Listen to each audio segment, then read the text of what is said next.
So the first thing I'd like you to do is find that open space that says life number. And I'd like you on the left side to draw a triangle pointing down. I'd like you to write your birth date up top. And notice I'm using Flower's birthday, May 10th, 1909. And then underneath it, right on the top line of your triangle, convert those two digits. So May is going to go to 05. 10 comes down, then splitting the 1909 to 1909. Now these are the first digits we're going to pay attention to as far as influencing us. So we're going to count these as part of our triangle. And now what we're following today is Flower's memories of that lifetime, of how Pythagoras taught it. And it's kind of unique to the Christward ministry here. So that's why we're going to try to do it as purely as we can in this. You then add these digits, and you keep adding digits until you get a single number. So even if you add two digits and you get 16, you got to keep adding. Get that 1 and 6 to make a 7. So notice where 0 plus 5 is 5, 1 plus 0 is 1. Here, if you get something like 1 plus 9 that adds to be a 10, mark the 1, because there's your main vibration. But put a little 0 up there, just a reminder that it did come out to be 10 first. We'll talk about that later. And 0, 9 makes 9. And then you're going to just continue all that down. 5 plus 1 is 6. 1 plus 9 is, again, 10. 1 with a little 0.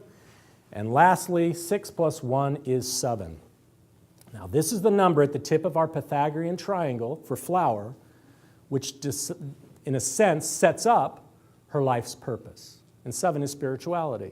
So it makes real good sense, obviously, for Flower. And that spirituality, you notice the top two are discipline and challenges. It means that you're able to meet those. You're kind of wired to that because you're thinking of the inner side of these things. Why are these things coming?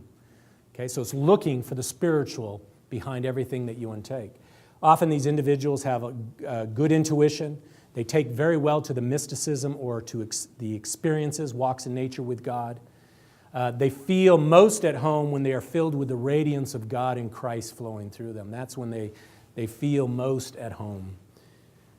Some of the counterparts to that is that practical side. They need to develop that and put themselves in places that can help them with that practicality.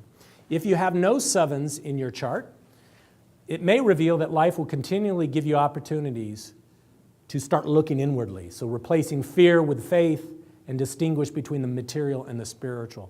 So again, it'll keep bringing those kind of situations to lift you in your gaze. But 7's an excellent number to have in your triangle to give you a means, a tool, spiritual tool of meeting all that life brings.